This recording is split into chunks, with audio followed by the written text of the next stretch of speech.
Hello, this is Mr. Kent of MrKent.com, and yesterday I uploaded a YouTube video on how to use this Lipo battery comparison chart, which I have developed for myself and then also set it up so other people can make use of it.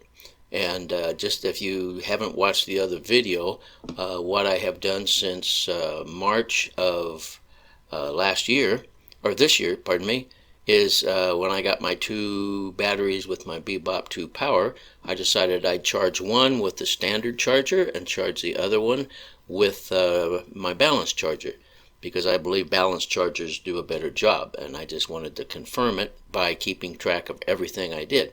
So that's what that previous video was about, is how I read the information here and so forth. And then I invited people to create an account of their own and keep track of their batteries. And at that point I was thinking of everybody needs to compare their batteries, but after I finished I got to thinking, no, you don't have to be comparing a battery. You can just keep track of how your battery is doing. You don't have to have two batteries at all. Just be keeping track of the condition of your battery. So this can very easily be used for that.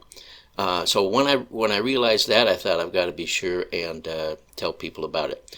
On top of that, you don't need to use a balanced charger to use this chart. You can just use your regular Bebop charger that came with your Bebop, because you can still keep track of every charge and every return from flight and so forth, like I explained in the other video. You do need a little voltmeter, which you can get for less than $15 off of Amazon, and it will show you the voltage up to 3 decimal points of each cell in your battery.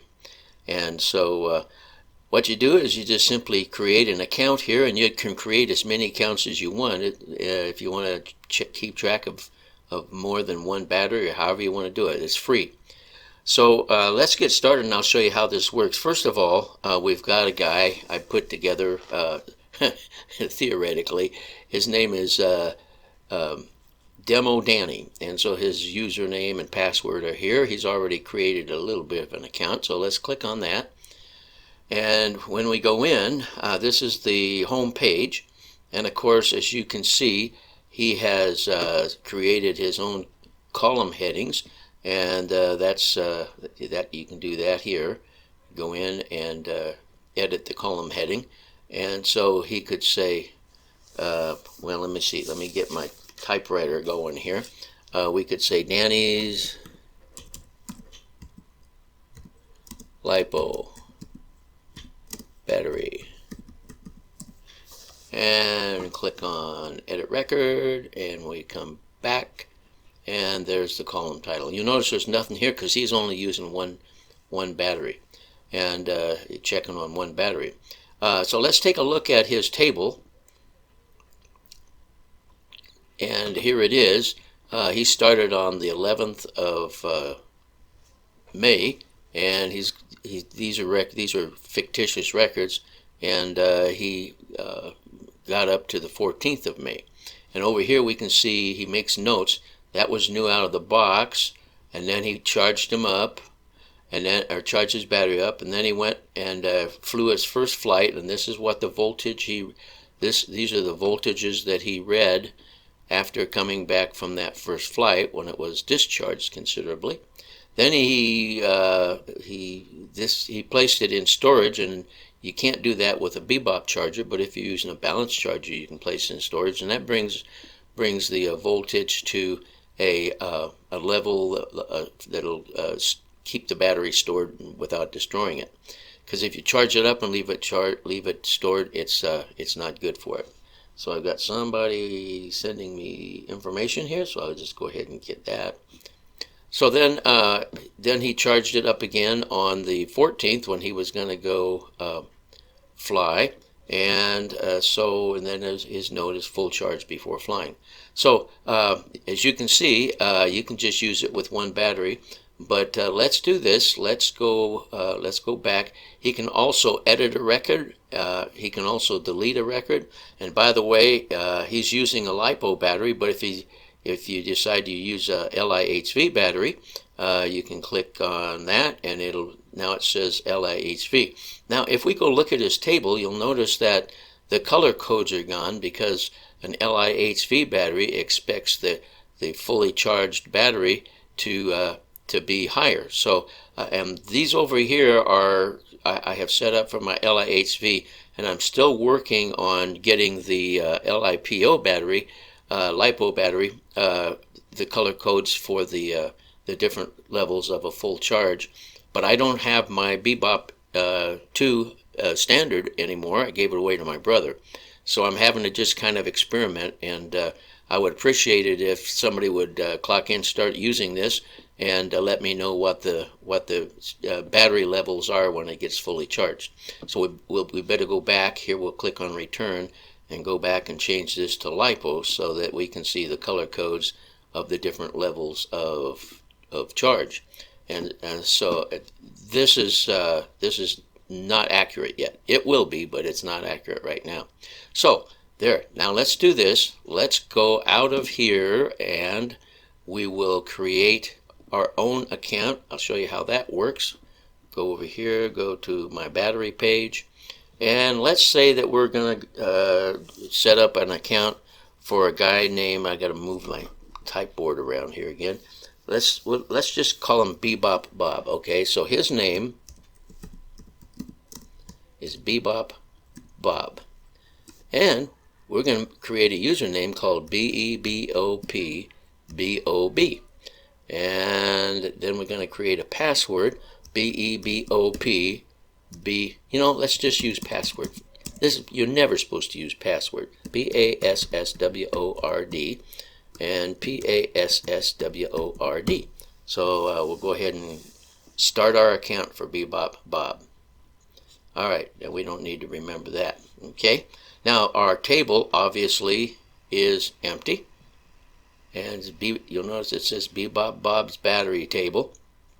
And let's say we want to edit the column names. So go in here, and we'll just say, we'll just make something funny here. LEF, left side, and nothing here. And then we go back, and we edit. Now we've got our column headings. And then the next thing we would do is we would just say, okay, we've got a battery here, and today is the 4th of June, so we'll say 6/4/18, and let's say, why am I getting all of these things here? Well, I'm getting a lot of comments, I guess, so we'll just close that out. Okay, and let's say we just got a new Bebop, and this is a brand new battery, because that's when you want to start using one of these. And so it's 3.7 volts, and we'll just make them all the same, 3.7 volts, and we'll make this one 3.71. Now we just tab across over here, and we've got to make a note. You need to tab across, otherwise you may not get an accurate reading. So you just want to hit the tab key, go across, and we'll say this is new, out of box. And then press enter, and we'll go look at our table now. And so there's our first entry in our table. So let's go back, and let's say we charged it up all the way. Okay, this is June the 4th still. So we're going to say 6/4/18, and we'll say he charged it up, so the first cell is 4.20 right on. The next cell is 4.19, and the next cell is 4.184.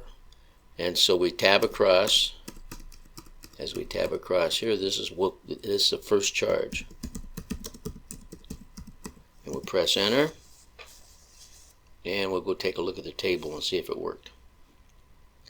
Okay, so there's our, actually this is the one that we messed up on when I hit the wrong key, so we'll have to get rid of that. But here he's got 12.57 volts